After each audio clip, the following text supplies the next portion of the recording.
नमस्कार, पुन्हा एकदा सर्वांचं स्वागत आहे आजच्या आपल्या छोट्याशा व्हिडिओमध्ये। तर आज आपण शेंगदाण्याचे लाडू एकदम सोप्या पद्धतीने, परंतु हमेशा करतो तसे नाही, जरा वेगळ्या पद्धतीने करणार आहोत। तर खायला एकदम मस्त लागतात आणि भरपूर दिवस टिकतात।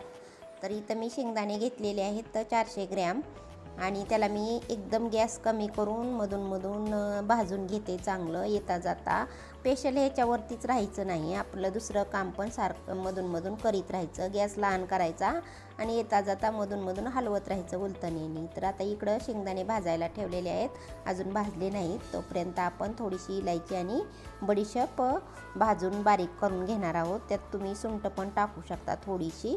तर आता इथं स्पेशल शेंगदाण्याचे लाडू करणार आहे आपण। तर आता भाजत आलेले आहेत, म्हणजे भाजलेले आहेत शेंगदाणे भाजलेले आहेत। थोडंसं थंड करून घ्यायचं। तुम्हाला अगर छिलके आवडत नसतील तर छिलके काढू शकता। इथं बघा मस्त असे भाजलेले आहेत आणि असे पण इतके छान लागतात कारण आपण गॅस बारीक करून भाजलेले आहेत। तर आता इथं जेवढा शेंगदाणे आहेत तेवढे, तुम्हाला जर गोड आवडत असेल तर तेवढाच गूळ घ्यायचा आणि ही सुंठ बडीशेप मी वाटून घेणार आहे। गोड आपल्या आवडीप्रमाणे करायचं, कमी अधिक गूळ करू शकता। मिक्सरमध्ये मी बारीक करून घेते। तर आता इथं छोटंसं भांडं मोठं झालं आणि सुंठ बडीशेप थोडीशी झाली इलायची, त्यामुळे थोडंसं बारीक नाही झालं, परंतु काही हरकत नाही। तर असं पण छान लागतं बडीशेप दाताखाली की आली की। तर आता आपण इथं शेंगदाणे बारीक करून घेणार आहोत। तर इथं मी थोडंसं शेंगदाण्याचं छिलकं काढलेलं आहे, जास्त नाही मला आवडत काढलेलं, कलर पांढरा कलर दिसतो लाडूचा म्हणून। तर अशा प्रकारे मी शेंगदाण्याचं कूट थोडंसं मोठं ठेवलेलं आहे। एकदम बारीक पण नाही करायचं, कारण बारीक केलं तर मग दाताला ते चिकटतं, मग चांगलं वाटत नाही। तर आता बारीक शेंगदाणे केल्यानंतर इथं कढई गॅसवरती गरम करायला ठेवली आणि त्याच्यावरती एक चमचा, नाश्त्याचा मोठा चमचा असतो तो मी तूप घेतलेला आहे, गरम करून निथळायला ठेवलेला आहे।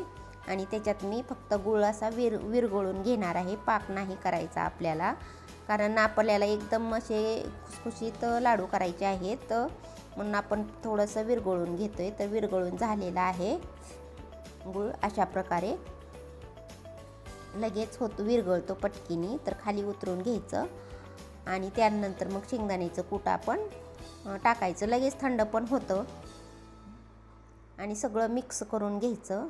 लगेच ऑटोमॅटिकच आटरून येतं हे। थोडंसं आता पातळ दिसते, परंतु हलवताच एकदम थंड झालं की एकदम लाडू बांधायला होते। तर चांगलं मिक्स करून घ्यायचं पटापटा, म्हणजे गूळ सगळ्या शेंगदाण्याच्या कुटाला लागतो।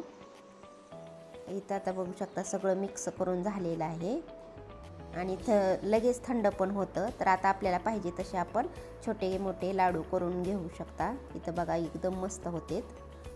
आता लगेचच सगळे लाडू करून घेतलेले आहेत मी, काही ताकद लागत नाही, लगेच पटकीने वळतात हे लाडू। तर अशा प्रकारे बघू शकता तुम्ही। तर आता इथं एकदा परत दाखवते मी तुम्हाला, किती छान मस्त असे वळायला येतात लाडू आणि चवीला म्हटलं तर खूपच छान। तर आता एवढे सगळे लाडू माझे झाले, तरी पण शेवटपर्यंत असे सुटसुटीत होत नाही, सगळे लाडू वळता येतात। तर अशा प्रकारे एकदा नक्की करून बघा, शेंगदाण्याचे लाडू आवडत असतील तर, कारण मुलांना कधी आपलं बाहेरचं देण्यापेक्षा असे दिलं तर खूपच छान आहे। आणि आपण कसे करता हे पण नक्की कमेंट करून सांगा आणि आवडला व्हिडिओ तर लाईक करा। भेटू पुन्हा एकदा अशाच नवीन व्हिडिओमध्ये, तोपर्यंत धन्यवाद।